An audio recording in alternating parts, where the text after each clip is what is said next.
सत्यानन्दयोगीन्द्रमरुणाचलवासिनः मौनीन्द्ररमणपादाब्जभृङ्गं वन्दे तमन्वहं श्रीकरम्मुलु भक्तलोकैकपालनम्मुलु सदा आर्तिहरम्मुलु संततानंदकरम्मुलभयदम्मुलैन भगवान् सत्यर्षिपदम्मुलकञ्जलिन्तु व्यासाय विष्णुरूपाय व्यासरूपाय विष्णवे नमो वै ब्रह्मनिधये वासिष्ठाय नमो नमः वंशी विभूषितकरान्नवनीरदाभात् पीताम्बरादरुणबिम्बफलाधरोष्टात् पूर्णेन्दुसुन्दरमुखादरविन्दनेत्रात्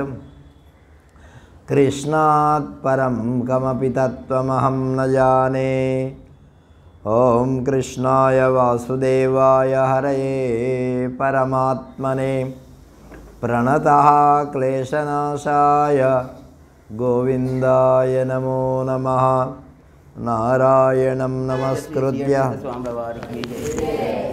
नरं चैव नरोत्तमं देवीं सरस्वतीं व्यासं ततो जयमुदीरयेत्। సద్గురుదేవుల చరణారవిందాలకు ప్రణామాలు అర్పిస్తూ ముంబై భగవాన్ శ్రీ సత్యానంద మహర్షి భక్త మండలి శ్రావణమాస కార్యక్రమంలో ఇవాళ 25వ రోజు. ఇంకా మనకు ఉండేది 4 రోజులే. ఆదివారం అయితే ఆదివారం కూడా సాయంకాలం ఉపన్యాసం ఉంటుంది కాబట్టి ఇప్పుడు మనం శ్రీ విష్ణు పురాణం గురించి తెలుసుకుంటున్నాం. విష్ణు పురాణంలో చివరగా కృష్ణ పరమాత్మ యొక్క లీలలు చెప్పబడ్డాయి. కృష్ణుని యొక్క చరిత్ర చాలా అద్భుతంగా, తర్వాత కూడా ఇంకా వేరే వేరే ఉన్నాయి. కానీ మనం ఈ 4 రోజుల్లో కృష్ణుని యొక్క చరిత్ర పూర్తి చేసుకుంటే మనమే గొప్పవాళ్ళం. ఎందుకంటే చెప్పేది చాలా ఉంటుంది. సమయము 1 గంటలో ఏం ఎక్కువగా టైం తీసుకుందామన్నా కూడా మన వ్యవస్థకి మరి రావడం, మళ్ళీ సాయంకాలం 8 అయిందంటే మరి ఇంటికి పోవడానికి టైం అయిపోవడం, ఇట్లా చాలా సమస్యలు ఉంటాయి. కాబట్టి ఇప్పుడు మనం ప్రత్యేకంగా ఎక్కడన్నా ప్రోగ్రాం పెట్టామనుకోండి, భాగవత ప్రోగ్రాము, అక్కడైతే ఉదయం 4 గంటలు, సాయంకాలం 3 గంటలు ఖచ్చితంగా ప్రవచనం ఉంటుంది. మొన్న బృందావనంలో అయితేనేమి, తర్వాత కాశీలో అయితేనేమి, హరిద్వార్లో అయితేనేమి అట్లనే జరిగిన. ఇంకా అక్కడ ఏం పనులు ఉండవు కదా, వంట చేసేవాళ్ళు వంట చేస్తారు, మనం ఎప్పుడన్నా తిరగడానికి పోయినప్పుడు అది వెళ్తూ ఉంటుంది. కాబట్టి ఇక్కడ అలా కాదు కదా. అందుకని పరాశర మహర్షి మైత్రేయ మహర్షికి చెప్తున్నాడు. మైత్రేయ మహర్షి అడుగుతూ ఉన్నాడు, అయ్యా కృష్ణుడు ఇంకా ఎలా ఎలా తిరిగాడు, ఎక్కడెక్కడికి వెళ్ళాడు అంటే చెప్తున్నాడు. ఒకరోజు అలా అలా తిరుగుతూ తిరుగుతూ గోవుల్ని మేపుకుంటూ గోపాలులతో కూడా కలిసి ఆ బృందారణ్యంలో తిరుగుతూ ఒక తాటి చెట్ల వనానికి వెళ్ళాట. ఎక్కడికి? తాటి చెట్ల వనానికి. తాటి చెట్లు చాలా పెద్ద పెద్దగా ఉన్నాయి. దానికి అక్కడికి వెళ్ళగానే పిల్లలందరూ కూడా గుమిగూడారు. ఆ చెట్ల యొక్క పండ్లు, తాటి పండ్లు కూడా తింటారు కదా, కాబట్టి వాళ్ళకు తినాలనిపించింది. అలాగా వాళ్ళు బలరాముడితో కృష్ణుడితో అక్కడ కొద్దిసేపు ఆడుకున్నారు. ఆకలేస్తే మాకు తాటి చెట్లు పళ్ళు కావాలన్నారు వాళ్ళు. మరి కృష్ణుడి పని ఏమిటి? వాళ్ళు కోరింది ఇవ్వడమే కదా. కాబట్టి ఆ విధంగా ఉండగా ఆ తాటి ఒక చెట్టును బాగా ఊపాడు బలరాముడు. ఊపితే దానికి ఉండేటటువంటి తాటి పళ్ళన్నీ కూడా పడ్డాయి. ఈ శబ్దం అక్కడ ఉండేటటువంటి ఒక ధేనుకాసురుడు అనేటటువంటి రాక్షసుడు విన్నాడు. అరే, నా వనంలో ఎవడొచ్చాడా? ఈ వనంలోకి అడుగు పెట్టడానికి కూడా భయపడతారు అందరూ, ఇవాళ ఎవరొచ్చారని అనుకున్నాడు. అనుకొని ముందుకు వచ్చేశాడు. ఎల్లప్పుడూ ఇది ధేనుకుని యొక్క రక్షణలో ఉండడం వల్ల ఈ ప్రదేశం అంతా కూడా తాటి పళ్ళతో ఇంకెవ్వరు రారు కదా, అందుకని ఆ పళ్ళన్నీ అట్లనే నిండి ఉన్నాయి. హే రామ హే కృష్ణ సదా ధేనుకేశైనైష రక్ష్యతే భూప్రదేశో ఇతస్తస్మాత్ పక్వాని నామాని సంతి వై. సమృద్ధిగా ఆ ఫలాలు ఉన్నాయి. మరి ఆ తాటి చెట్ల పండ్లను మనం సువాసన, ఆ పళ్ళకు ముఖ్యంగా ఏమిటంటే ఆ పళ్ళు ఎక్కడ ఉంటే అక్కడ మంచి వాసన వస్తూ ఉంటుంది ఈ పళ్ళు అని. అట్లాగే జామ పళ్ళు కూడా ఎక్కడ ఉంటే అక్కడ ఆ వాసన వస్తుంది. ఈ మరి యాపిల్ ముక్కలకి అరటి పళ్ళకు కూడా కొద్దిగా వస్తుంది, కానీ యాపిల్కి వాటికి ఏం రాదు. కాబట్టి వాళ్ళ ఆ ఫలాలను, ఆ వాసనను చూసి చాలా మక్కిన ఈ పండ్లు కావాలన్నారు. అట్లాగే గోపకుమారులు అన్నటువంటి దాన్ని బట్టి బలరాముడు ఊపాడు. ఎన్నో పండ్లు పడ్డాయి. అందరూ కూడా కలిసి భోంచేస్తున్నారు. అంటే ఆ రాలుతున్నటువంటి శబ్దం విని గర్దభాసురుడు అయినటువంటి వాడు మహాకోపంతో లోపల నుంచి వచ్చేశాడు. అప్పుడు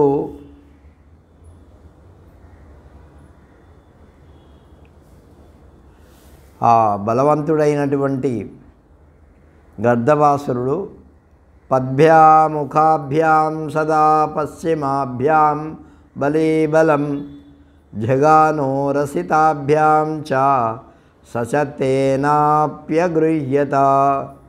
వాడు రావడంతో ఆ కృష్ణుని మీద బలరాముని మీద పడ్డాడు. వాళ్ళు తెలివిగా తప్పించుకొని ఆ గర్దభాసురుని 2 కాళ్ళు పట్టుకొని గిరగిరా తిప్పేసరికి ఆ తిప్పడంలోనే దాని యొక్క ప్రాణాలు గాల్లో కలిసిపోయినాయి. ఆ వేగంగా అది విసిరివేశారు. చాలా దూరం ఎక్కడో ఇట్లా తిప్పి పంపిస్తే ఎక్కడో పడిపోతుంది కదా ఆ శవం, అలాగా. అప్పుడు ఆ గర్దభాసురుడికి సంబంధించినటువంటి వ్యక్తులు కొంతమంది వచ్చినారు. వాళ్ళను కూడా ఈ విధంగానే వాళ్ళు బలరామకృష్ణులు పట్టుకొని వాళ్ళు అవలీలగా వాళ్ళని మోక్షం ఇచ్చేశాడన్నమాట భగవంతుడు. కృష్ణుని యొక్క చేతిలో చావడం అది కూడా మోక్షమే. ఓ మైత్రేయ మహర్షి, ఆనాటి నుంచి గోవులు ఏ బాధ లేకుండా ఆ తాళవనం అంటే ఆ తాటి చెట్ల యొక్క వనంలో తిరుగుతూ అక్కడ పెరిగినటువంటి ఆ లేతమైనటువంటి గడ్డిని మేయడం సంచరించాయి. ఆ తర్వాత ప్రలంబాసురుడనే ఒకడు వాడు కూడా ఇట్లాగే గర్దభాసురుని యొక్క అనుచరుల్లో వాడొకడన్నమాట. వీళ్ళందరూ కూడా కంసుని యొక్క పంపు చేత వచ్చినటువంటి వాళ్ళే. ఆయన పంచడం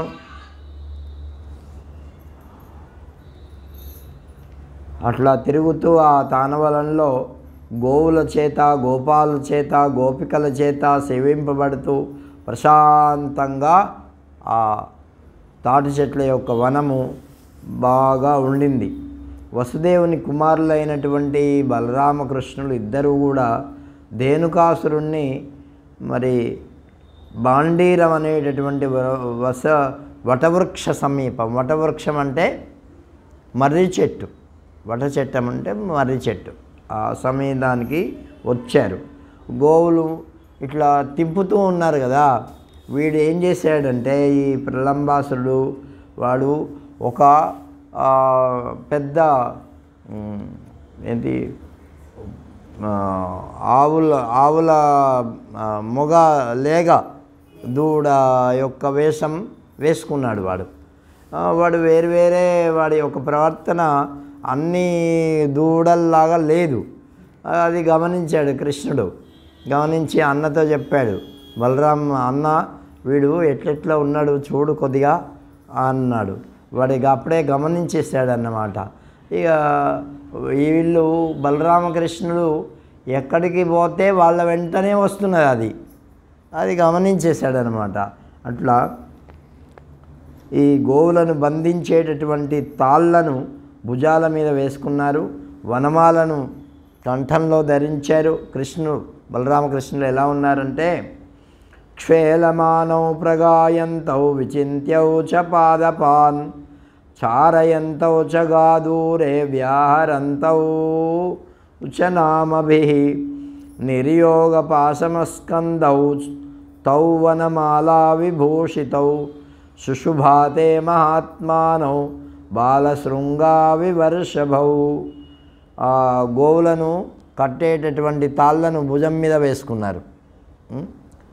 తర్వాత వనమాలను ధరించారు. అలంకారంగా సింహనాదాలు చేస్తూ పాటలు పాడుకుంటూ చెట్టమాటన ఉంటూ వెతుకుతూ ఆటలు ఆడుకుంటూ ఆలమందలను కాస్తూ పేరున వాటిని పిలుస్తూ కొమ్ములతో మరి గిత్తలతో ఆడుకుంటూ వాళ్ళు మేపుతున్నారు. అట్లాగా ఆయన ఇంకా ఎలా ఉన్నాడట, బంగారు జరి కాటుక రంగు చక్కని వలువలు ధరించి ఇంద్రధనస్సుతో ప్రకాశించేటటువంటి తెల్లనైన నల్లనైన మేఘాలతో వాళ్ళు ప్రకాశిస్తూ ఉన్నారు. వాళ్ళు సమస్త లోకనాథులై మరి మహానుభావులై భువి అవతరించినటువంటి వారు. లౌకిక క్రీడల ద్వారా అంటే ఈ సామాన్యమైనటువంటి జనులు ఏ ఆటలు ఆడుతూ ఉంటారో అటువంటి ఆటలను ఆడుతూ మరి లోకంలో అందరినీ మభ్యపెడుతూ లోకక్షేమాన్ని వాళ్ళు చేస్తూ ఉన్నారు. మానవ ధర్మాలు పాటించడంలో వాళ్ళు మంచి మక్కువ అంటే శ్రద్ధ గలవాళ్ళై మనుష్యత్వాన్ని గౌరవిస్తూ మానవ జాతి స్వభావాలను అందరికీ కనిపింపజేస్తూ ఇట్లా ఆటల పాటల్లో ఆ బృందావనంలో తిరుగుతూ అలా కాలాలు గడుపుతూ ఉన్నారు. ఉయ్యాలలు ఊగడం, కుస్తీలు పట్టడం, సాము గరడీలు పెట్టడం, గోటీ బిళ్ళలు ఎవరన్నా ఆడారా? గోటీలు ఆడారా? ఇట్లా కాబట్టి అట్లా ఆడడం, వాటి విసరణ ఇవన్నీ ఇప్పటివి కాదు, ఎప్పటి నుంచో ఉండేటటువంటివి మన ఆటలు అన్నమాట. ఈ బాలురు ఆ విధంగా వ్యాయామ లీలలు చేస్తూ ఉన్నారు. వాళ్ళిద్దరూ ఇలా ఆడుకుంటూ ఉండగా ఎత్తుకు పొడవైనటువంటి ఒక ప్రలంబుడు అనేటటువంటి పేరు గల గోపాలక వేషంలో వచ్చాడు. అంటే గోపాలుడుగా మరొక వేషంలో వచ్చాడు. తన రూపం కానరాకుండా అక్కడ వాడు వ్యవహరిస్తూ ఉన్నాడు. ఆ ప్రలంబుడు మానవ దేహం ధరించి వారి మధ్యలో రాక్షస ప్రవృత్తిని మరుగుపరుచుకొని జంకు గొంకు లేకుండా వాళ్ళలో ఒకడుగా తిరుగుతున్నాడు. అయితే వాడు ఏం చేస్తున్నాడంటే ఎప్పుడు వీళ్ళ అవకాశం దొరుకుతుందా, వీళ్ళని చంపేద్దామా అని ఆలోచిస్తూ అలా తిరుగుతున్నాడు. ఏమరుపాటుగా ఉండేటటువంటి సమయాన్ని కోసం వాడు ఎదురు చూస్తున్నాడు. వీళ్ళు ఎప్పుడు జాగ్రత్తగా ఉండరు కదా, ఏదో అదమర్చి ఉంటారు కదా, అట్లా ఉండేటటువంటి సమయం చూసి వీళ్ళని దెబ్బ కొడదామని అనుకున్నారు. కృష్ణుణ్ణి బలరాముణ్ణి చంపాలని వాడికి ఆశ. ఈ హరిణా క్రీడనం అంటే లేళ్ళు వాళ్ళే పరిగెత్తడం, ఇలా చేయడం, ఏది తోస్తే అది చేస్తూ ఉన్నారు. ఇలా జరుగుతూ ఉండగా ఒకరొకరు వాళ్ళు ఇట్లా భుజాలకు ఎక్కించుకొని, అంటే ఏ మాట ఆడారంటే ఈ పరిగెత్తడం, ఎవరైతే లాస్ట్ దాకా పరిగెత్తుతారో వాళ్ళను, ఎవరైతే పరిగెత్తరో వాళ్ళను మొయ్యాల. పరిగెత్తనటువంటి వాళ్ళు పరిగెత్తి అక్కడికి చేరి ఉన్నటువంటి వాడిని మొయ్యాల. ఇట్లా ఒక ఆట ఆడుతూ ఉన్నారు. ఇలా బాల్య క్రీడలో శ్రీదామ్నా సహ గోవింద ప్రలంబేన తథా బలః గోపాలైరపరైశ్చాన్యే గోపాలాః పప్లుస్తతః. గోవిందుడు శ్రీరామునితో, బలరాముడు ప్రలంబునితో, కృష్ణ పక్షంలోని గోపాలకులందరూ కూడా ఇతరమైనటువంటి గోపాలతో ఆడడం ప్రారంభించారు. అట్లా శ్రీకృష్ణుడు శ్రీరాముణ్ణి, బలరాముడు ప్రలంబుని ఓడించారు. ఓడిస్తే ఏం చేయాలా? బలరాముణ్ణి ఆ ప్రలంబుడు మొయ్యాలా. ఇప్పుడు ఇదే సందు అనుకున్నాడు వాడు, మొయ్యడం దొరికింది కదా, అలాగే మోస్తూ తిరుగుతూ ఉన్నారు. ఇలాగా అయ్యేసరికి అక్కడ బాండీర వృక్షం అనేటటువంటిది వచ్చింది. తిరిగి అక్కడి నుంచి స్వస్థలానికి రావాలి. ఓడిపోయినటువంటి వాళ్ళు మోసుకుంటూ తీసుకురావాలి. అదొక పందెం. ఇక ఇట్లా తీసుకువస్తూ ఉండగా ఆ బలరాముణ్ణి ఎక్కించుకొని గిరగిరా తిప్పడం ప్రారంభించాడు. అప్పుడే తెలుసుకున్నాడు ఆయన. తెలుసుకొని వాడిని అదే కాళ్ళతో శరీరాన్ని పెంచి మరి ఆయన్ను బలరాముడు పర్వతం లాంటి ఆ రూపాన్ని వాడు తీసుకొని మరి ఒక్క గుద్దాడు ఆ తల మీద. గుద్దేసరికి వాడు కళ్ళన్నీ బయటకు వచ్చేసాయి. వారి కిరీటం అంతా ఇదైపోయింది. అడుగు వేస్తే చాలు భూమి కంపించేటట్టుగా అయిపోయింది. కృష్ణుడు ఆ రాక్షసుని చూసి కృష్ణుడు అన్నాడు, కృష్ణ చూడు, వీడెవడో పర్వతంలాగా పెద్దగా శరీరం పెంచేశాడు, వీడు మాయావిలా ఉన్నాడు అని చెప్పేసరికి ఆయనకి ఇంకా కొద్దిగా శక్తి వచ్చింది. ఆ బలరాముడు అతన్ని చంపిపారేశాడు. చంపిన తర్వాత ఎలా ఉన్నాడట ఆ కృష్ణుడు అంటే, ఆ బలరాముడు వాళ్ళని చెప్తున్నారు, నభశిరస్తేంబువహాశ్చ కేశ పాదౌ క్షితిర్వక్త్రమనంతవక్ని సోమో మనస్తే శ్వసితం సమీరో దిశస్యతస్రో వ్యయభావస్తే. ఆ భగవంతుణ్ణి వాళ్ళు పొగుడుతూ, అయ్యా ఇంత రాక్షసుని మీరు చంపేశారు, మరి మమ్మల్ని ఈ సంకటం నుంచి కాపాడారు అని చెప్పి గోపాలరు వాళ్ళని స్తుతిస్తున్నారు.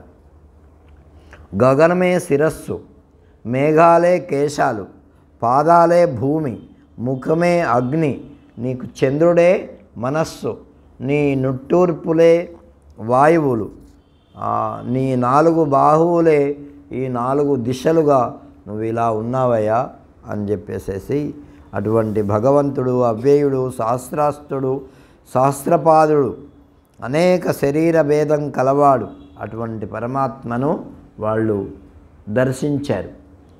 ఇంకా శాస్త్రం అంటే అనంతమని అర్థం.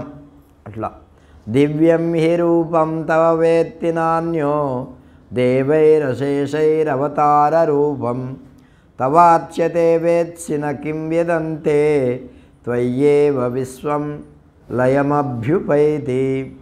నీ దివ్య రూపాన్ని చూసి ఎవ్వరు కూడా తెలుసుకోలేరయ్యా. నీ యొక్క స్వరూపము ఎవ్వరూ ఎరుగరు.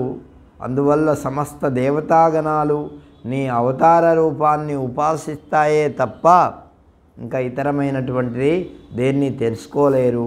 వాళ్ళందరూ కూడా నీలోనే లయమవుతారు అని చెప్పాడు. అంటే భగవంతుని యొక్క స్వరూపాన్ని అనేక విధాలుగా స్తుతించారు.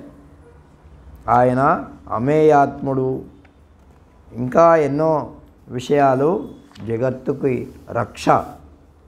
అప్పుడు వాడు చచ్చిపోయాడు, వీళ్ళు క్షేమంగా ఆ సంఘటన నుంచి బయటపడ్డారు.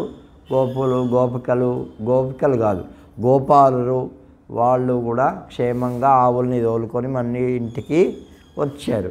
వచ్చిన తర్వాత ఇంట్లో అన్నీ చెప్తున్నారనమాట. కృష్ణుడు ఇట్లా చేశాడు, బలరాముడు ఇలా చేశాడు, మేము ఇంత సంకటం నుంచి మేము కాపాడారు మమ్మల్ని అని. ఆ తర్వాత ఇలా జరుగుతూ ఉండగా బృందావనంలో మంచి మంచి గడ్డి అవి మేస్తూ పశువులు చాలా ఆనందంగా తిరుగుతూ ఉన్నాయి. తిరుగుతూ ఉండగా నందుడు ప్రతి సంవత్సరము అక్కడ ఉండేటటువంటి గోవర్ధన పర్వతం అనే ఒకటి ఉంది. ఆ పర్వతానికి ప్రతి సంవత్సరం పూజ చేస్తారట. పూజ చేస్తే సరే ఈసారి కూడా చేద్దాము అని వాళ్ళందరూ కూర్చొని మాట్లాడుకున్నారు. మాట్లాడుకోగా ఈ కృష్ణుడు ఏమన్నాడంటే, ఇంద్రోత్సవం మీరు చేద్దామనుకుంటున్నారు కదా, మరి ప్రతి సంవత్సరం వాళ్ళు ఇంద్రుడికి పూజ చేస్తారన్నమాట.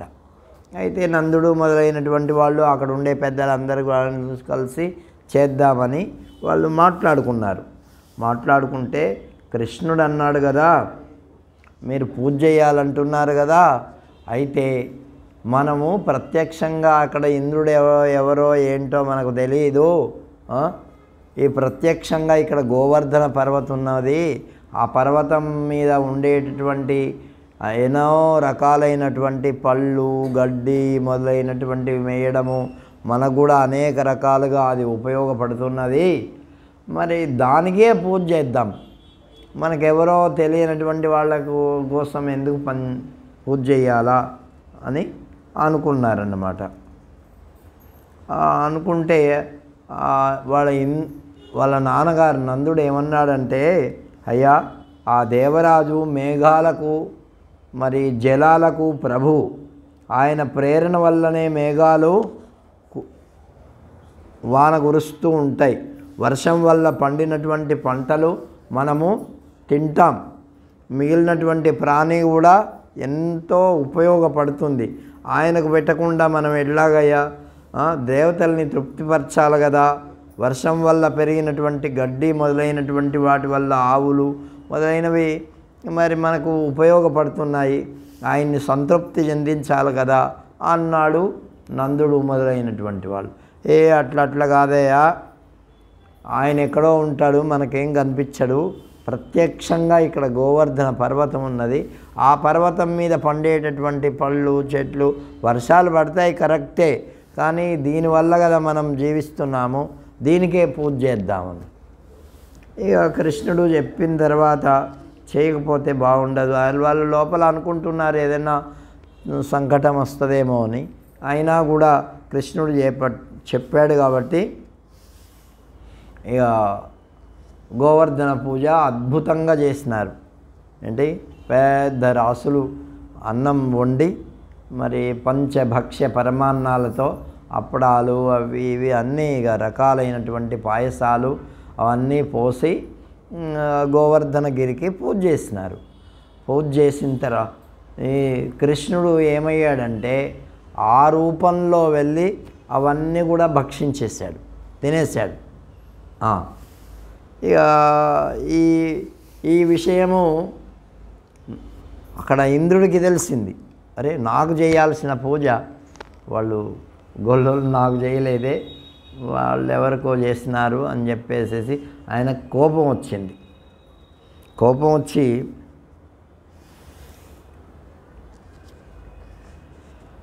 ఆయన ఏమన్నాడంటే, ఇదిగో సంవర్తక మేఘాలను పిలిపించి ఆయన బ్రహ్మాండంగా వర్షం కురిపించాడు. ఇవాళ ఎట్లాగైతే పడతా ఉండు అట్లా వర్షం ఇక అది ఆగడం లేదు, అంతా జలమయమైపోయింది. ఆవులు ఉండడానికి నిలబడడానికి స్థలం లేకుండా పోయింది. వీళ్ళ వస్తువులు, వీళ్ళ గుడిసెలు ఇవి అన్నీ కూడా మునిగిపోస్తూ ఉన్నాయి. ఇక వీళ్ళకు ఉండడానికి ఎక్కడా అంతా జలమయం. అరే ఇట్లా అయిపోయిందే అని చెప్పి అనుకొని అప్పుడు కృష్ణుడు ఏం చేశాడంటే వీళ్ళని ఎట్లాగైనా కాపాడాలి అని చెప్పేసేసి ఆ గోవర్ధన పర్వతాన్ని ఆయన పైకెత్తేసాడు ఒక చిటికన వేల మీద. దాని కిందకి అందరినీ రమ్మన్నాడు. వాళ్ళందరూ భయపడుతున్నారు, ఎక్కడ పడిపోద్దో. అంత పెద్ద పర్వతము, ఇంత పెద్ద ఇంత చిన్నోడు దాని మీద ఉన్నదంటే అన్నాడు, ఈ భువనభోంతరములన్నీ కూడా ఈ పర్వతం మీద వచ్చి పడినా నాకేలు అల్లాడదు అన్నాడు. అంటే ఇట్లా కొద్దిగా కూడా అదరదయ్యా అని చెప్పి అన్నాడు. పెరుగు, పాయసం మొదలైనవన్నీ కూడా మరి ఆ పర్వతానికే కదా ఇచ్చారు. ఇంద్రుడికి ఇవ్వాల్సింది ఇవ్వకపోతే ఆయనకు కోపం వచ్చాయి. ఇట్లా ఎంత వర్షం, ఒక 7 రోజులు పడిందంట రాత్రింబవళ్ళు. ఎంత? 7 రోజులు పడింది. ఇంద్రుడు సంవర్తక మేఘాలను పిలిచి అట్లా చేసినాడు. ఇక అయినా కూడా ఈ పర్వతానికి ఏమాత్రం కదలలేదు. దాని కింద ఉండే వాళ్ళందరినీ రమ్మన్నాడు కదా, అందరూ సురక్షితంగా ఉన్నారు. వాళ్ళకేమి కాలే. ఇంద్రుడి యొక్క ప్రయత్నం అంతా కూడా ముంచేద్దామని, కానీ ఏం ప్రయత్నం లేకుండా పోయింది. ఇమమద్రిమహం ధైర్యాదుత్పాట్యోరుశిలాఘనం ధారయిష్యామి గోష్టస్య పృదుశ్ఛత్రమివోపరి. నేను ఈ పర్వతాన్ని ఎత్తుతా, మరి అది ఎలాగ ఉంటుందంటే ఛత్రం అంటే గొడుగులాగా ఉంటుంది, మీకేమి ఇబ్బంది లేదు. దీని కింద వచ్చి మీరందరూ రేపల్లి అంతా ఉండాలంటే ఎంత స్థలం కావాలో అంత స్థలాన్ని కూడా ఏర్పరిచాడు. ఆ విధంగా కృష్ణుడు నిర్ణయించుకున్నాడు. దాన్ని అవలీలగా ఎత్తాడు. ఎత్తి 7 రోజులు రాత్రింబవళ్ళు ఆయన చిట్కల మేల వేణు మీద. అందుకే ఆయన ఏం పేరు వచ్చింది ఆయనకు? గోవర్ధనధారి. ఏం పేరు వచ్చింది? గోవర్ధనధారి. కాబట్టి అట్లా ఆయన చేశాడు. ఈ ఇంద్రుడికి అవమానంగా అయిపోయింది. ఇన్ని రోజులు వర్షాలు కురిసినా ఏమి ఇబ్బంది జరగలే. వాళ్ళకు మాత్రం ఆవులు సురక్షితంగా ఉన్నాయి, వాళ్ళు సురక్షితంగా ఉన్నారు, గోపాలు సురక్షితంగా ఉన్నారు. మరి అక్కడ ఉండేటటువంటి స్త్రీలందరూ అన్నీ సురక్షితంగా ఉన్నాయి. ఆయన 7 రోజులు అయిన తర్వాత ఈ వర్షాన్ని ఆపేశాడు. ఆపేసి వచ్చి అప్పుడు కృష్ణుని దగ్గరికి వచ్చి మళ్ళీ యథాప్రకారంగా ఈ వర్షం ఆగిపోగానే మళ్ళీ ఆ పర్వతాన్ని యథాప్రకారంగా అక్కడ పెట్టేశాడు. పెట్టేసిన తర్వాత వాళ్ళందరూ సంతోషించారు. కృష్ణ, నువ్వు ఉండబట్టి కదా మమ్మల్ని ఇలా కాపాడావు అని చెప్పి ఎంతో సంతోషపడ్డారు. అందువల్ల ఆ ఇంద్రుడు వచ్చి కృష్ణ పరమాత్మకు క్షమాపణ చెప్పి నమస్కారం చేసి ఆయన అన్నాడు, కృష్ణుడి యొక్క అంటే కృష్ణుడి యొక్క అన్ననే కదా ఇంద్రుడు. కాబట్టి నువ్వు ఉపేంద్రుడు అయినావు నాయన అని చెప్పి ఆయనకు ఉపేంద్ర పదవిని ఇచ్చారు కృష్ణుడికి. అందుకే ఉపేంద్రాయ నమః అని మనం నామాల్లో చెప్తాం కదా. కాబట్టి ఆ విధంగా ఆయనకు ఉపేంద్ర నామం వచ్చింది. ఒక్కొక్క పని చేస్తే ఒక్కొక్క నామం ఆయనకి వస్తుంది. కాబట్టి అట్లా ఆ సంకటం నుంచి వాళ్ళను కాపాడాడు. మరి ఇంద్రుడు కృష్ణ పరమాత్మకు గోవిందనామం కూడా ఇచ్చాడు ఒకటి. ఏ విధంగా ఇచ్చాడంటే ఈ గోవులను వీళ్ళందరినీ సంరక్షిస్తున్నాడు కదా, అందుకని ఆయనకు గోవులను కాశాడు కాబట్టి ఆ కారణం చేత గోవింద అనేటటువంటి నామము కూడా సార్థకమైంది.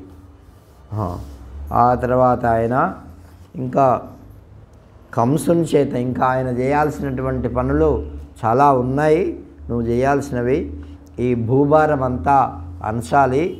కాబట్టి కంసుడు, తర్వాత అరిష్టుడు, కేసి, కువలయాపీడు, నరకాసురుడు మొదలైనటువంటి వాళ్ళు ఉన్నారు. కాబట్టి వీళ్ళందరి దగ్గర ఉండేటటువంటి సైన్యాన్ని అంతా కూడా నువ్వు మట్టుబెట్టాలి, ఈ భూభారం తగ్గించాలి. ఆ తర్వాత నువ్వు అని చెప్తూ ఆయన అన్నాడు, నా కొడుకు అయినటువంటి అర్జునుడు అనేటటువంటి వాడు ఒకడు ఉన్నాడు, కుంతిపుత్రుడు, వాడిని నువ్వు క్షేమంగా రక్షించాలయ్యా అన్నాడు. ఎవరు? ఇంద్రుడు కృష్ణుణ్ణి. అయితే దానికేముంది, నేను వాళ్ళని రక్షిస్తాను, వాళ్ళకు ఒక్క రక్తపు చుక్క రాకుండా మళ్ళీ కుంతీదేవికి 5 కొడుకుల్ని మళ్ళీ నేను అప్పగిస్తా అని చెప్పాడు. ఆ పెద్ద యుద్ధం జరుగుతుంది. యుద్ధంలో కూడా మరి నేను వాళ్ళను గెలిపిస్తాను, ఈ భూమి మీద ఉండేటటువంటి భారాన్ని, దుష్టులైనటువంటి వాళ్ళ భారాన్ని తొలగిస్తా అని చెప్పాడు. అంటే భూదేవి అబద్ధం ఆడేవాళ్ళను, తర్వాత అన్యాయంగా ప్రవర్తించే వాళ్ళను, అటువంటి వాళ్ళ యొక్క భారాన్ని మొయ్యలేదంట. కాబట్టి ఆమె వేడుకున్నది కదా, అందుకే అక్కడికి వెళ్ళి ఇటువంటి వాళ్ళనందరినీ కూడా కృష్ణుడు కూడా అందుకే వచ్చాడు, భూభారాన్ని తగ్గించడం కోసం. ఆ తర్వాత కృష్ణ పరమాత్మ ఇలా తిరుగుతూ ఉన్నారు, వాళ్ళు మేపుతున్నారు. ఒకరోజు రాత్రి ఆయన ఒక చోట బృందావనంలో ఒక చెట్టు మీద కూర్చొని తన పిల్లన గ్రోవిని ఊదడం ప్రారంభించాడు. దాంట్లో మంచి మధురమైనటువంటి స్వరము వస్తూ ఉన్నది. బాలక్రీడ సాటిలేంది, ఎంతో గొప్పదైనటువంటిది.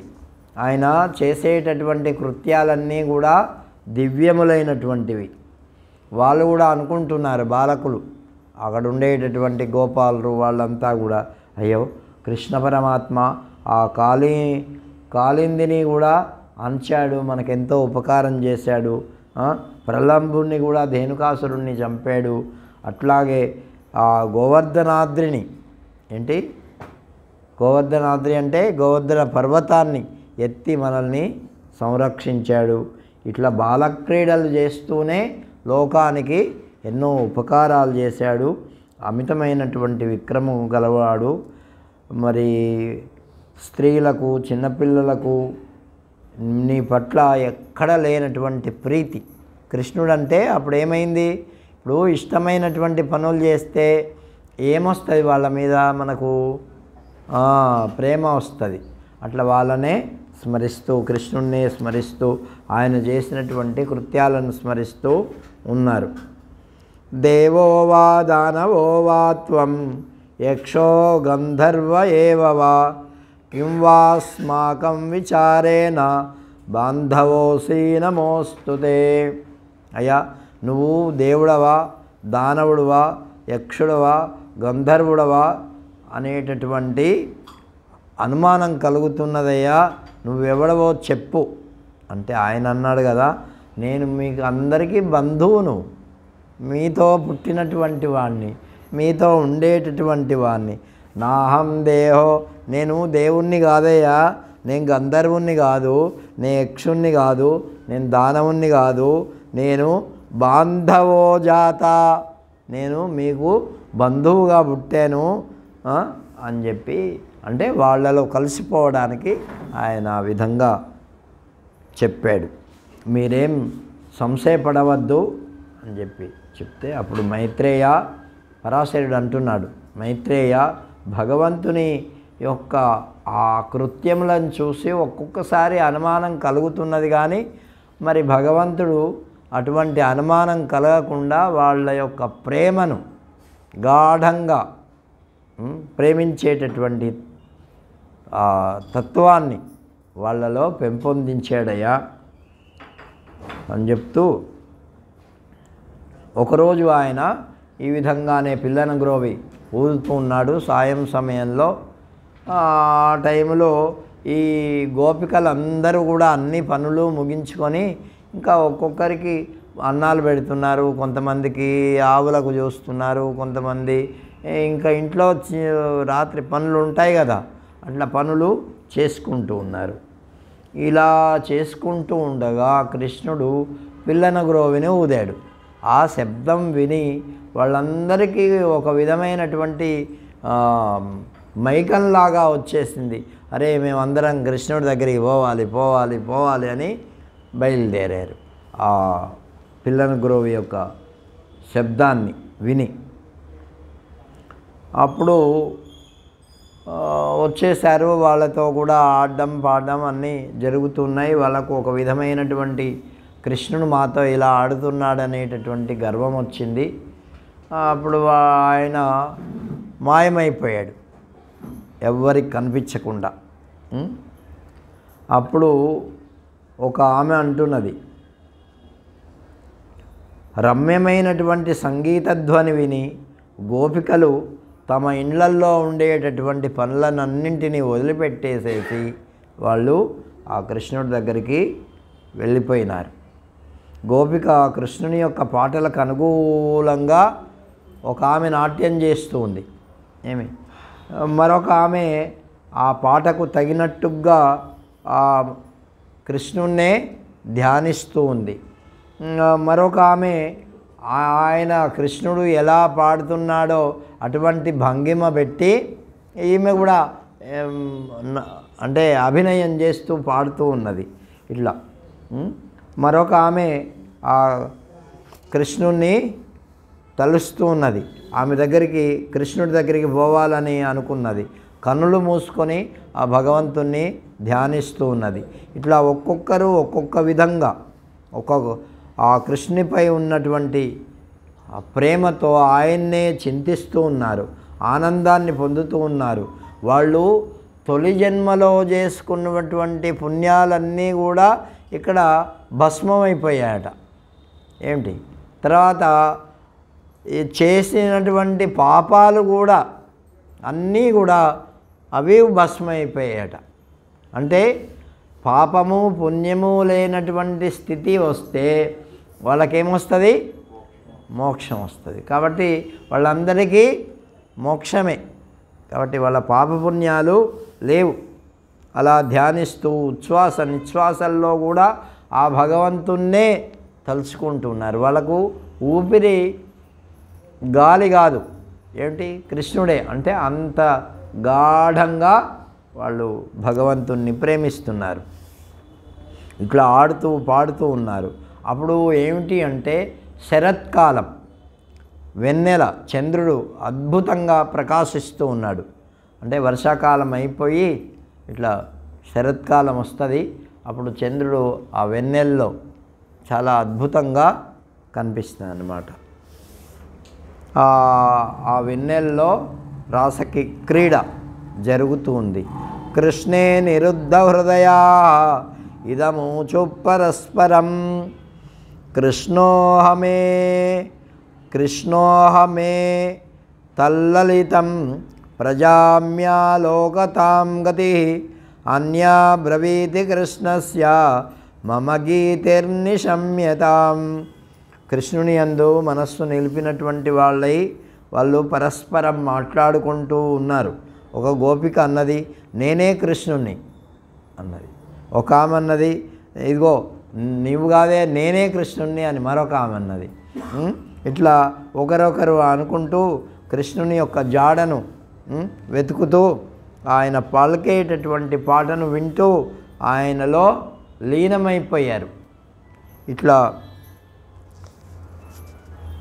నేనే కృష్ణుణ్ణి ఇదిగో కాళీయుణ్ణి మట్టుబెట్టాను అని మరొక ఆమె అన్నది. అట్లా అంటే కృష్ణుని యొక్క లీలలు ఇవన్నీ నేను చేస్తున్నా అన్నటువంటి ఆ బింకంతో వాళ్ళు పలుకుతూ ఉన్నారు.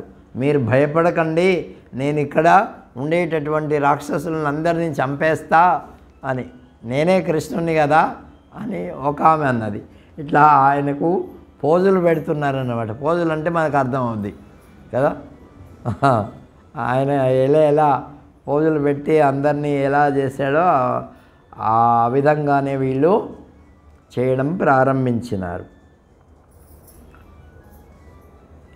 ఒక గోపిక భూమిపైకి చూసి గోపికా స్త్రీలలో శ్రేష్ఠులైనటువంటి వాళ్ళ శరీరం పులకించగా కలువపూల వంటి కన్నులతో ఒక ఆమె అన్నది, ఇటు చూడు, నాకు వజ్రం ఉన్నది, ధ్వజం ఉన్నది, అంకుశం ఉన్నది, నా దగ్గరే చక్రం ఉన్నది, నా కాళ్ళల్లో చూడు పద్మాలు ఉన్నాయి, కృష్ణుడికి ఉన్నట్టే నాకు నేనే కృష్ణుడిని అని చెప్పి మరొక ఆమె అంటుంది. అంటే కృష్ణుడు ఇక పిల్లని గురవ పట్టుకుని ఊదుతున్నట్టుగా వీళ్ళు కూడా ఊదడం ప్రారంభించారు. ఇట్లా అన్ని గుర్తులు ఆ దామోదరుడు పైకెత్తగలిగినటువంటి మొక్కలను అన్నిటినీ వాళ్ళు సందేహం లేకుండా ఇట్లా ఎత్తుతున్నట్టు, గోవర్ధనగిరిని ఎత్తుతున్నట్టు ఇట్లా అన్నీ అభినయం చేస్తున్నారు. ఇలా ఇక వాళ్ళు వాళ్ళల్లో లేరు, అంతా కృష్ణమయం అయిపోయిందన్నమాట. అట్లా కృష్ణమయం అయిపోయింది. వాళ్ళతో ఆడుతూ పాడుతూ వాళ్ళు కాచిదాలోక్య గోవింద మాయాంతమతిహర్షిత కృష్ణ కృష్ణేతి కృష్ణేతి ప్రాహ నాణ్యదుదీరయేత్. వాళ్ళందరూ కూడా ఇక కొద్దిసేపు కృష్ణుడిని చూస్తారు, కొంతసేపు ఆలోకిస్తారు, కొంత హర్షం అంటే పులకించినటువంటి శరీరాలు కలిగినటువంటి వాళ్ళు అయిపోతారు. కృష్ణ కృష్ణ అని ఆయన్ని పిలుస్తూ ఉంటారు. ఆయన ఇంకా వాళ్ళ నోట్లోంచి ఇతరమైనటువంటి మాటలు ఏమీ రావటం లే. ఏమొస్తున్నాయి? కృష్ణ కృష్ణ కృష్ణ. కాచిద్ భ్రూభంగురం కృత్వా లలాట ఫలకం హరిం. కొంతసేపు ఈ కళ్ళను కృష్ణుడు చూసినట్టుగా చూస్తారట. వాళ్ళ భ్రూభంగం అంటే భ్రూవులు అవి కూడా కృష్ణుడు ఎలా పెడతాడో అలా పెడతారట. విలోక్య నేత్ర భృంగాభ్యాం పపౌ తన్ముఖ పంకజం. ఆ కృష్ణుని యొక్క ముఖాన్ని చూస్తూ ఆ రసాన్ని ఆస్వాదిస్తూ వాళ్ళు నిమీలిత లోచనులైపోయారు. నిమీలిత లోచనలు అంటే ఈ లోకంలో ఉండేటటువంటి దృశ్య పదార్థాన్ని దేన్ని కూడా చూడడం లేదు. ఏం చూస్తున్నారు? కృష్ణుని యొక్క స్వరూపాన్నే ఆలోకిస్తూ ఉన్నారు. అందుకే ధ్యానం చేసేటప్పుడు మనము కళ్ళు మూసుకోవాలా. ఎందుకంటే ఈ ప్రపంచంలో ఉండేటటువంటి వస్తు సామాగ్రి అంతా కనిపించకుండా ఉండడం కోసం మనస్సులో భగవంతుని యొక్క మూర్తిని పదిలపరుచుకొని దాన్ని ధ్యానం చేయాలి. అయా శబ్దాలు వినబడతాయి కదా స్వామి అంటే, శబ్దాలు కూడా వినబడకుండా మన మనస్సును కట్టుదిట్టం చేసుకోవాలి. అంటే భగవంతుని యందే మన యొక్క మనస్సు లగ్నమైపోతే బాహ్యమైనటువంటి శబ్దాలు వినపడవు. మీకు ఏమిటంటే ఎప్పుడన్నా మనం పరధ్యానంగా అంటే ఏదో ఆలోచిస్తూ ఉన్నప్పుడు ఎవరన్నా మాట్లాడుకుంటున్నారనుకోండి, వాళ్ళ మాటలు మనకేం వినబడవు. తర్వాత ఎప్పుడో మళ్ళీ మనకు వచ్చిన తర్వాత అరే ఏం చెప్పినావు అని మళ్ళీ అడుగుతాం. అవునా? అట్లా వాళ్ళు కూడా ఇట్లా పరధ్యానం భగవంతుని యొక్క ధ్యానంలో ఉండిపోయారు. వాళ్ళ కళ్ళు భగవంతున్నే చూస్తున్నాయి, వాళ్ళ చెవులు భగవంతుని యొక్క ఆ వేణువునే వింటున్నాయి. ఇతరమైనటువంటి వాక్యాలు ఏమీ ఉండడం లేదు. వాళ్ళ స్పర్శ కూడా భగవంతుని యొక్క స్పర్శను కలిగి ఉన్నాయి. మనం ఒక్కొక్కసారి ఇట్లా ఇట్లా అని కూడా అన్నా కూడా మనం పలకం కదా. ఒక్కొక్క సమయంలో ఇట్లా తట్టి లేపితే అప్పుడు గట్టిగా అప్పుడు మనం అంటే అటువంటి ధ్యానంలోకి వాళ్ళందరూ కూడా భగవంతుని ధ్యానిస్తూ ఉన్నారు. కాచిదాలోక్య గోవిందం నిమీలిత విలోచనా, నిమీలిత లోచనలయ్యారు.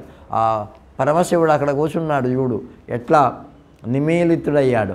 ఆయన లోకాన్ని చూస్తున్నాడా? చూడడం లేదు, ఆయన ధ్యానం చేస్తున్నాడు. అట్లాగే మనం కూడా జపం అలా చెయ్యాలి, అలా శరీరాన్ని మర్చిపోవాలి. ఏమి కాబట్టి వాళ్ళు అట్లా మర్చిపోయినారు, మరి ధ్యానరూఢులయ్యారు. తథా కాంచిత్ ప్రియాలాపై కాంచిత్ భ్రూభృంగ వీక్షణై, అలా అట్లాగా ఆ భగవంతుని గురించే ఆలాపన చేస్తూ ఉన్నారు. వీడు రాత్రి కలవరిస్తారనుకో ఎవరన్నా ఏదన్నా, వాళ్ళు ఏమంటారు మన వాళ్ళంతా? అదే వాడికి అదే ఆలాపన అయిపోయిందిరా అంటారా లేదా? కాబట్టి అటువంటి భగవంతుని గురించి అటువంటి ఆలాపన రావాలా. ఏమిటి మీరాబాయి అట్లనే, సక్కుబాయి అట్లనే అట్లా ఉన్నారు వాళ్ళు, అట్లా ఆలాపన జరిగింది వాళ్లకు. కాబట్టి కన్నులు కొన్ని సమయాల్లో మూతలు పడుతూ ఉంటాయి. అంటే నిద్ర వచ్చి కాదు, ఏదన్నా దాంట్లో మునిగిపోతే అట్లా మూతలు. అట్లాగే భగవంతుని గురించి అట్లా కన్నులు మూతలు పడాల. కాచిద్ భ్రూభృంగ వీక్షణై నిన్యేను నయమన్యాం చ కరస్పర్శేన మాధవ, మాధవుని యొక్క కరస్పర్శ చేత వాళ్ళందరూ కూడా పవిత్రాత్మలైపోయినారు. వాళ్ళ శరీరం పవిత్రమైపోయింది. మరి పూతన కృష్ణుడు తాకితేనే ఆమె శరీరం ఏంటి అయిపోయింది కదా. అట్లాగా వీళ్ళ యొక్క శరీరాలన్నీ కూడా చిన్మయమైపోయినాయి. తాభిః ప్రసన్న చిత్తాభిః గోపీభిः సహ సాదరం రరాస రాసగోష్ఠీభిः రుదార చరితో హరి. ఉదారమైన చరిత్ర కలిగినటువంటి ఆ కృష్ణ పరమాత్మ గోపికల యొక్క చిత్తములన్నీ ప్రసన్నంగా అయిపోయి ఎంతో ప్రీతితో వాళ్ళతో కృష్ణ పరమాత్మ క్రీడించాడు, ఆడుకున్నాడు. అప్పుడు ఎంత వయస్సు, ఎంత మీకు చెప్పిన జ్ఞాపకం పెట్టుకోండి, ఎంత వయస్సు? 7 ఏళ్ళు. ఎంత? 7 ఏళ్ళ వాడు. మరి ఎవరికైనా ఆనందం, చిన్నపిల్లవాళ్ళతో ఆడుకోవడంలో ఆనందం ఉంటుందా లేదా? మీ మనమలతో ఆడుకుంటున్నారా? మీ మనమరాళ్ళతో అన్నీ మర్చిపోతున్నారా లేదా? మర్చిపోతారు, అన్నీ మర్చిపోతారు. పొయ్యి మీద వీళ్ళతో ఆడుకుంటూ ఉంటే పొయ్యి మీద పెట్టిన పాలు కూడా మర్చిపోతారు. కాబట్టి అట్లా భగవంతునితో ఆడుకుంటూ వాళ్ళన్నీ మర్చిపోయినారు. తతః సా వవృతే రాసశ్చల ద్వయమనస్వనః అనుయాత శరత్కావ్య గేయగీతిరనుక్రమాద్. ఆ విధంగా రాసక్రీడ ప్రారంభమైంది. వాళ్ళు ఎక్కడెక్కడో నిలబడి ఉంటే ఒక వలయాకారంగా కృష్ణుడు వాళ్ళందరినీ చేతుపట్టుకొని వచ్చి వలయాకారంగా ఏర్పాటు చేశాడట. ఏమి వలయాకారం అంటే ఇట్లా చుట్టూ ఒక రౌండ్గా తయారు చేశాడు. పరివృత్తి శ్రమేనైక చలద్వలయాసినం దదౌ బాహులతాం స్కందే గోపీ మధు నిఘాతినః. గోపికలు అట్లా గుండ్రంగా తిరుగుతూ ఉన్నారు, అలసిపోయినారు. ముంజేతి కంకణాలన్నీ కూడా ధ్వనిస్తూ ఉన్నాయి. వాళ్ళు కంకణాలు కట్టుకొని ఉన్నారు కదా, అవి వాళ్ళు ఆ విధంగా భగవంతుని మీద తలలు వాల్చి మరి అలసిపోతే ఏం చేస్తారు మనం అంతా తలలు వాల్చి ఇట్లా పడుకుంటారు కదా, అలా పడుకున్నారట. ఆ విధంగా మధుసూదనుడు గోపికలతో ఆడాడు, పాడాడు. కృష్ణుడు కనబడనటువంటి క్షణకాలమైనా వాళ్ళకొక యుగంగా అనిపించింది. అంటే ఎవరి గురించి అయినా మనము వెయిటింగ్ చేస్తూ ఉన్నామనుకో, అరే ఇంకా రాలేదు ఇంకా రాలేదు అని అనుకుంటాం లేదు. అట్లా భగవంతునితో ఉండడం, మరి భగవంతునితో తిరగడం, భగవంతునితో ఆటలాడడం వాళ్ళు చేశారు. ఈ విధంగా చేస్తూ ఉంటే కృష్ణ పరమాత్మ వాళ్ళందరికీ సంతోషాన్ని ఇచ్చాడు. శత్రువులను తప్పింపజేసేటటువంటి ఆ మధుసూదనుడు తన ఆ 7 ఏళ్ల వయస్సులో వాళ్ళందరితో ఆడుకొని వాళ్ళందరికీ ఆనందాన్ని కలుగజేశాడు. వారి యందు, వారి భర్తల యందు, సమస్త ప్రాణుల యందు ఉన్నటువంటి వాడెవడు? ఆయనే అందరిలో ఉన్నాడు. ఇక్కడ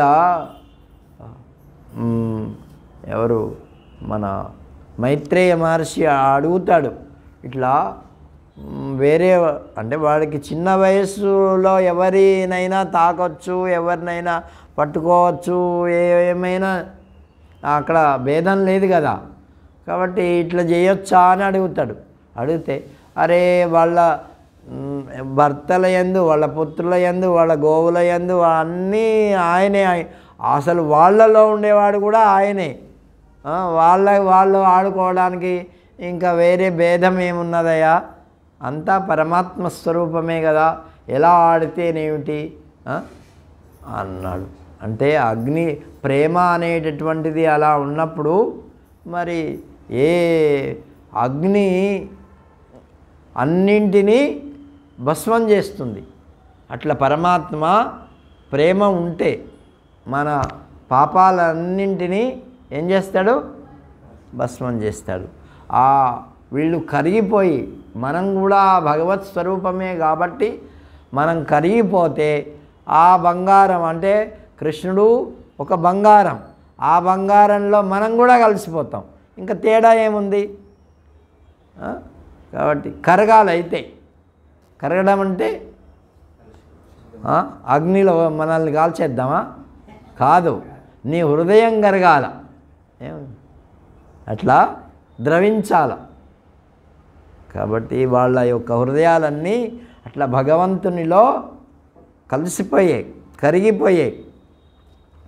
సర్వభూతాలయందు ఉండేటటువంటి వాడు ఆయనే, ఆకాశము ఆయనే, అగ్ని ఆయనే, భూమి ఆయనే, గాలి ఆయనే, మనలో ఉండేటటువంటి ఆత్మస్వరూపంగా ఉండేటటువంటి వాడు ఆయనే.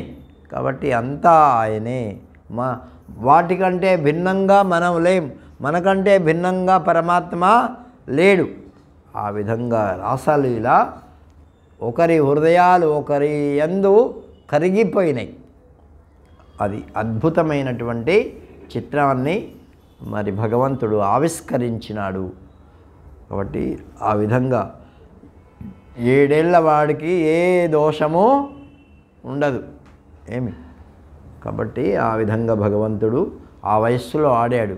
మన వాళ్ళు అర్థం చేసుకోలేక ఏవేవో మాటలు మాట్లాడుతుంటారు కదా, తప్పు కదా. అట్లా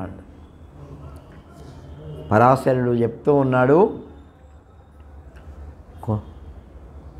కొన్ని రోజులు అయిన తర్వాత సాయం సంధ్యావేళల్లో క్రీడల యందు అంటే ఈ ఆటల్లో వాళ్ళు ఆసక్తులై ఆడుకుంటూ ఉన్నారు. అరిష్టుడు అనేటటువంటి ఒక రాక్షసుడు వృషభ రూపంలో వచ్చాడు. రేపల్లెను చాలా కకావికలంతా అంతా ధ్వంసం చేసేసాడు ఒకరోజు. ఆ వృషభం నల్లగా ఉంది, కొమ్ములు వాడిగా ఉన్నాయి, కన్నులు సూర్యుని వేడి వచ్చే ఎట్లా వస్తుందో అట్లా ఉన్నాయి, కాలు డెక్కలతో అంతా చీల్చి పారేస్తున్నాడు, పాములా బుసగొడుతూ ఉన్నాడు, నాలుక చాచి పెదవులను మరి ఆడిస్తూ ఉన్నాడు, తోకను పైకెత్తి క్రోధంతో త్రిప్పుతూ ఉన్నాడు, కఠినమైనటువంటి మెడ, కలిగి ఉన్నాడు. ఈ విధంగా మిక్కిలి ఎత్తైనటువంటి నూపురంతో ఉంది ఆ వృషభం అంటే ఎద్దు. ఎద్దు అలా తిరుగుతూ ఎక్కడంటే అక్కడ పాడు చేస్తూ ఉన్నది. ఈ విధంగా పొడుగు ఉంది, ఎత్తు ఉంది, దానికి పట్టరానటువంటి కోపంతో ఉంది. ఆ మెడను అపాడిస్తూ ముఖాన్ని కదిలిస్తూ మరి గోవులకు అనేక విధాలుగా ఇబ్బందిని పెడుతూ ఆ దైత్యుడు ఆ విధంగా తిరుగుతూ ఉంటే కృష్ణ పరమాత్మ సింహనాదం చేశాడు.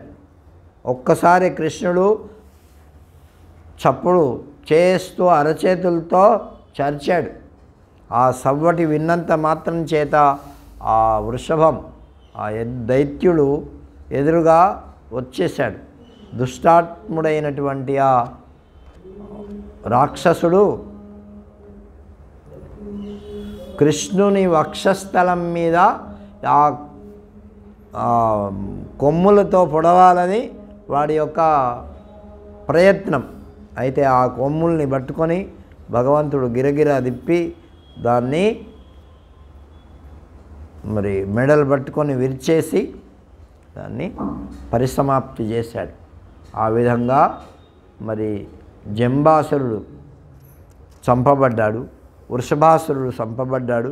ఈ విధంగా వాళ్ళ యొక్క పీడ విరగడైంది. మరి గోపాలులందరినీ కూడా ఆ విధంగా కృష్ణుడు సంరక్షించాడు.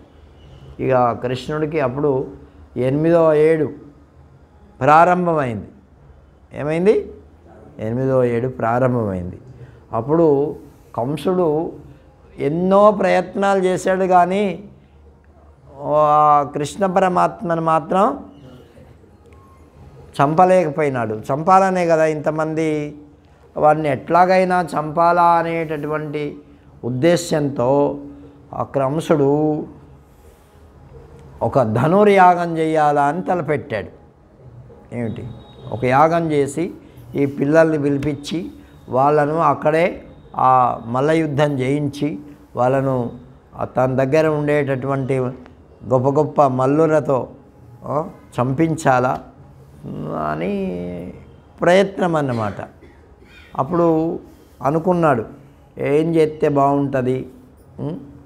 మరి ఆ వృషభాసురుడు చచ్చిపోయాడు, ధేనుకాసురుడు చచ్చిపోయాడు, ప్రలంబుడు చచ్చిపోయాడు, గోవర్ధన పర్వతం పైకి ఎత్తాడు, కాళీయనాగం దాన్ని దర్పాన్ని అంచాడు, ఎత్తైన పెనువృక్షాలను పెళ్ళగించాడు, పూతనను అంతకుముందే సంహరించాడు, శకటాసురుణ్ణి సంహరించాడు. ఈ విధంగా అందరూ ఎంతమందిని పంపించినా కూడా అందరినీ కృష్ణ పరమాత్మ మరి ఎట్లాగో అట్లా వాళ్ళని మట్టు పెడుతూ ఉంటే వీడిని ఎట్లాగైనా సరే మరి ఇంకా పెరిగాడు అనుకో నా ప్రాణాలకే ముప్పు వస్తుంది అని భయపడుతున్నాడు. ఆయనకు భయం అన్నమాట. కంసుని యొక్క భయము అంటే కృష్ణుడు యొక్క భయం అమితంగా, కళ్ళు తెరిస్తే కళ్ళు మూస్తే కృష్ణుడే కనిపిస్తాడంట ఆయనకి. అంటే వాళ్ళకేమో భక్తితో, వీళ్ళకు భయంతో. ఇప్పుడు శత్రువులు ఉంటే వాళ్ళే కనిపిస్తారు కదా మనకు, కళ్ళు మూసినాక వాడికి నిద్ర రావటం లేదు. ఏమి అట్లా ఉంది వాడి యొక్క పరిస్థితి. ఆయనకు ఏదన్నా చిన్న పుల్ల తగిలినా ఆ కృష్ణుడి యొక్క చేతి వచ్చి తగిలిందా అనుకుంటాడు. ఇక ఏదన్నా మంచి సుగంధం వస్తే అరే కృష్ణుడు ఈ ప్రాంతంలో తిరుగుతున్నాడు, ఆయన ఒక వనమాల నుంచి ఈ గంధం ఈ వాసన వస్తున్నది అరే అని అనుకుంటాడట. కాబట్టి ఈ విధంగా ఆయన యొక్క ప్రవర్తన మారిపోయింది. అమితమైనటువంటి క్రోధంతో ఈ ఎట్లాగైనా సరే వాళ్ళని పిలిపించాలనుకున్నాడు. పిలిపించాలనుకుంటే ఒకసారి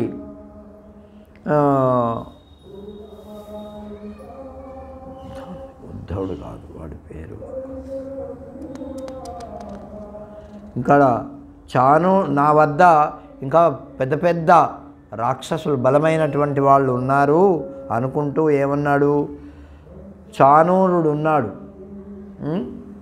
మరి మహాబలవంతుడైనటువంటి ముష్టికుడు ఉన్నాడు, మల్ల యుద్ధంలో కువలయాపీఠం ఉన్నది, వీళ్ళందరూ మరి వాడిని చంపగలిగినటువంటి వాళ్ళే అని చెప్పేసేసి ఆయన్నే రప్పిస్తే బాగుంటుందని చెప్పి అక్రూరుణ్ణి పంపించాడు.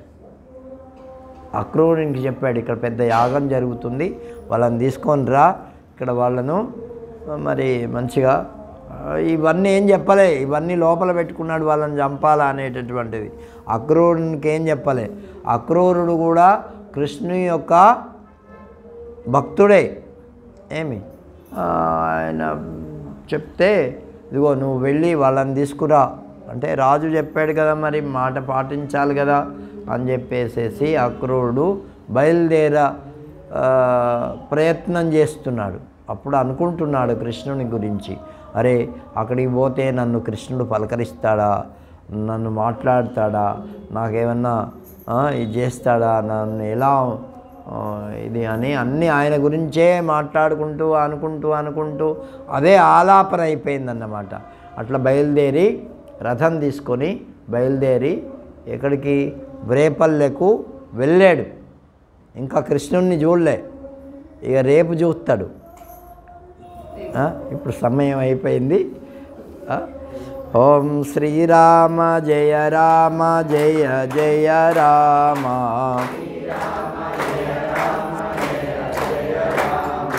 శ్రీరామ జయ రామ జయ జయ రామ,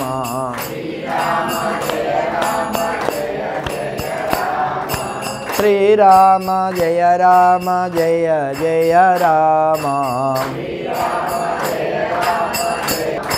శ్రీరామ జయ జయ రామ,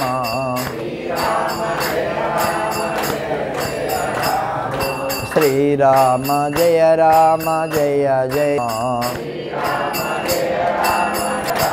మా, శ్రీరామ జయ రామ జయ జయ రామ,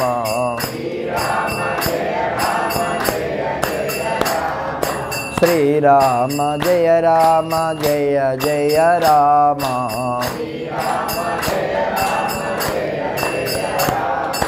శ్రీరామ జయ రామ జయ జయ రామ, శ్రీరామ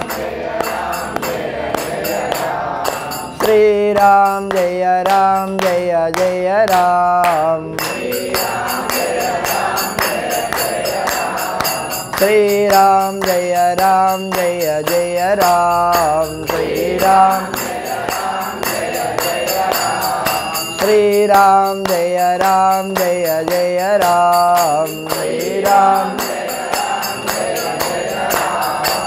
శ్రీరామ జయ రామ జయ జయ రామ, శ్రీరామ జయ రామ జయ జయ రామ, శ్రీరామ జయ రామ జయ జయ రామ, శ్రీరామ జయ రామ జయ జయ రామ,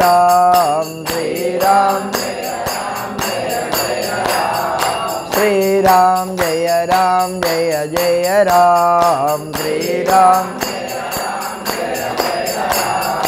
శ్రీరామ జయ రామ జయ జయ రామ, శ్రీరామ జయ రామ జయ జయ రామ, శ్రీరామ జయ రామ జయ జయ రామ, శ్రీరామ జయ రామ జయ జయ రామ, जय राजा रामचंद्र भगवान की, सीता माई की, पवन सुत हनुमान की, गोपाल कृष्ण भगवान की, भगवान श्री सत्यानंद महर्षि की। ओ